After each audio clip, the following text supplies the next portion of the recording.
I won't lose!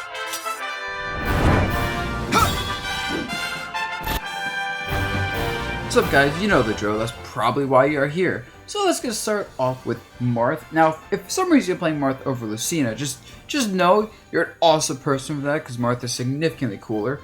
With that said, something people don't realize about Marth is that it's actually really easy to land his tippers now. Just a little bit of practice. His up air is actually especially easy to land as a tipper. Even his up tilt is like a really easy tipper to land.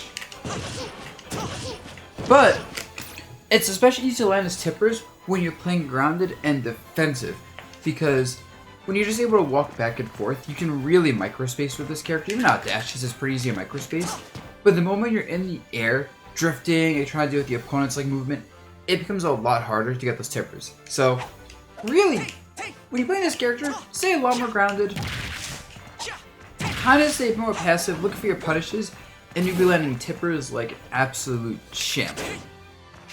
Not like me though. For Lucina, guys, I give it a lot of lessons, right? And one thing I very commonly see with Lucina players is not quite understanding the point of using ground movement to get in the range of aerials. So here's what I mean by that. A lot of Lucina players do like this, so they kind of jump in. And what happens is they whiff a lot, or their opponent has a lot of time to kind of like challenge them first, back off.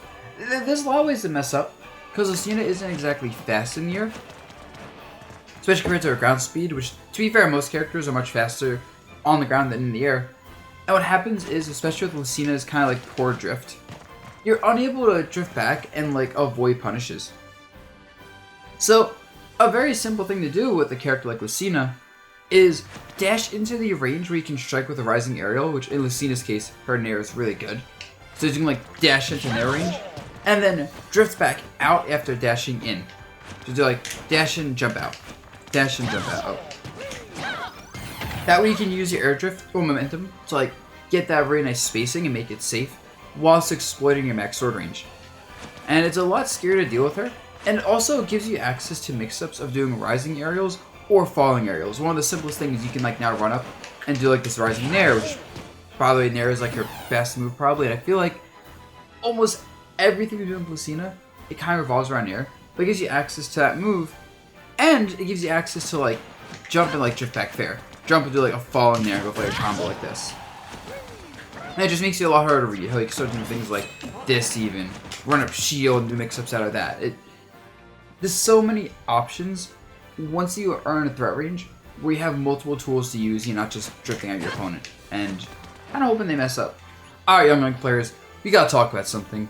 I see you guys on Elite Smash, I see all of you, I see you guys in some tournaments, and you just do this over and over, and nothing else. And don't get me wrong, this is fine, but then I see you do this, and then you can get a combo for that. You'd be like, oh, this, and then dash attack. Like, fair, and it's like, no, you can't do that. If you're using arrows like this, kind of like as an in-place tool, as a shooting tool, you can't really follow up off of that well. You get there with neutral for sure, you can start, you know, maybe try to chase people at higher percents. It could be decent. You can start pulling up bombs and boomerangs and stuff, but this doesn't really give you, even like there, it doesn't really give you your follow-ups. Unless you're jumping forward with the arrows, and that's something that a lot of young Link players don't seem to realize, is that like, when you're using the arrows, you have to be moving forward with them to start getting your follow-ups, your combos, like, consistently. And with that said, when you do jump forward arrows, it is significantly less safe because you're jumping at your opponent with kind of a very small projectile. So you want to use this mostly kind of like, you know, catch landings, catch air dodges, or it's just a general like read tool, I'd say. I'll give you another tip. Learn your frame traps, because it's hard to get combos with a young Link all the time. His combo game is very precise, very fast, and very easy to mess up, I'd say. But if you know your frame traps, even if you're missing things like down tilt fair, you can basically cover the landing anyway with like another fair. Or you know, you go for like, say, a backyard combo. And I don't know young Link combos, so don't mind me sucking at this, right? So something like down throw bear. Oh, you missed it? Be like on point to be like, oh, I missed my stuff. I can immediately like, you know, nair. Oh, I missed this. Just be, it almost sounds like basically mashing, but with this character, you have the frame data to do that. So you shouldn't be afraid of covering your mistakes with something else, because so much of his stuff is hard to punish up close. Is kind of like a mini fox in a way. A mini fox with approaching and camping projectiles that give you free openings. Thank goodness his recovery is garbage, otherwise his character would be kind of nuts. I would say Ganondorf is one of the most common characters on Elite Smash by far. Yeah, everyone and their mother has gone to Elite Smash, gone Ganondorf, and tried to just do funny things to the point, you know, forward smash them, spike them over and over, whatever, it doesn't matter, you're playing Ganondorf, one of the kings of disrespect, right?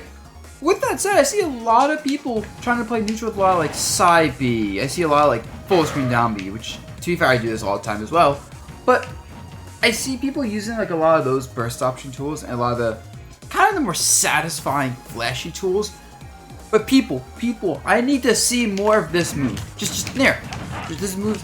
Absolutely a nutso move, and I don't see enough of it.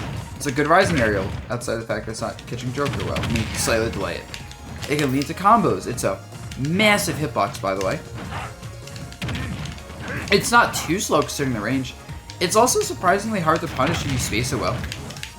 Notice that you get things like this off of it, if I can get it. And I was playing Ganondorf for how long? I can't do this stuff. It gives you lots of stuff and the grabs, which can lead to more nairs, which can lead to some absolutely ridiculous shenanigans, some tech chases, and really it's just this ridiculous move. It's good for edge guarding, it can be used to ledge trap, it kills, damage is insane, and it basically like, it is Ganondorf's like mindless pressure button. It is like what you do to make your opponent scare you and start setting up everything else when your opponent's like horrified in air. When they're shooting it, just start side being it. If they're backing off, start down being them. Or just run at them and let them corner themselves. And I just don't know why I don't see, like, his best move spammed as mindlessly as it should be. Alright, Mewtwo players. Now, I remember a while ago the character got buffed pretty significantly. This Shadow Ball got like 3 frames shaving off the end leg, which doesn't sound like much, but actually is quite a bit. This move right here, oh man. Go watch Waddy play some Mewtwo for a bit. Now, yeah, go ahead, pause this video, just watch any of his online Mewtwo sets from recently. Because I swear, half his neutral is just like this in most matchups. Because it is that good of a move. This move, I know I talked about projectiles in another video before and how like well they control space. And Mewtwo's Shadow Ball especially is like the space control move. It doesn't have to hit, just to thread this alone makes your opponent have to do things. They might have to, you know, respect this and start shielding. Suddenly you can throw this out, they block it and they're under extreme pressure. Or they start jumping, you can do this and just start chasing their jump with a forward air. If your shield gets low, you can start doing this and poking the shield in the air. And then, especially at the ledge, I don't see enough Mewtwo players just do this at the ledge. That right there, if I react, I can cover every ground to get up option. And if I don't hit him directly with it, I can pressure him for free. Cover roll, get up attack, regular get up. And you can even, I was doing a lesson with Mewtwo player, he showed me something sick. Here's a certain spacing where you can consistently do this, cover like ledge roll, be outside of get up attack range, and because of the, I guess the oscillation of the Shadow Ball, it hits the ledge consistently at a certain point into the throw. You kind of know like how it's going to oscillate depending on the charge. You can cover ledge roll consistently as a result, and it's kind of as nuts as it sounds. And the only thing you can't cover on reaction is going to be jump, which, yeah, if your opponent has one option off the ledge, which is jump, which you can still hit by preempting it, or just by canceling and doing this and this, like, it's an extremely busted ledge setup. That's all there really is to it. Roy players, I have a bone to pick with you guys, because something I see way too often is your opponent's going to be shielding like this. Hold up. They're shielding. And you just do run-up jab. And then this happens. And you die maybe because you're Roy and Roy's disadvantage stinks. And I look at that and I go, I get it. The jab gives you combos, it's fast, so the opponent's not ready to react to it, it's kind of safe. Kind of like a Greninja dash attack. But versus good players, they're ready for that, right? And you get punished. And then you have a really easy option instead to deal shields.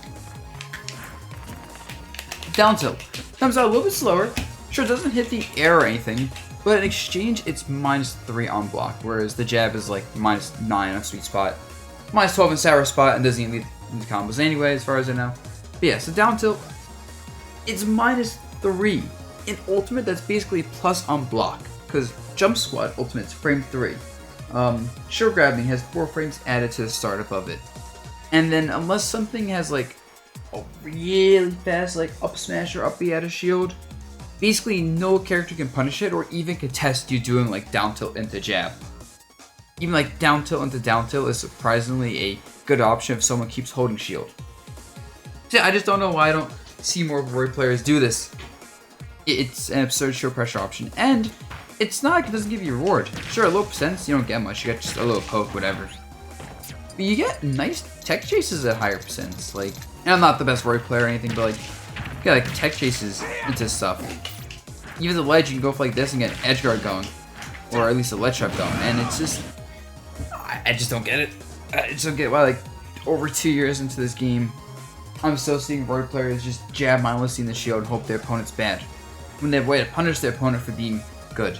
And that's about it for this video, guys. Hope you enjoyed it like the previous ones, and I'll see y'all next one.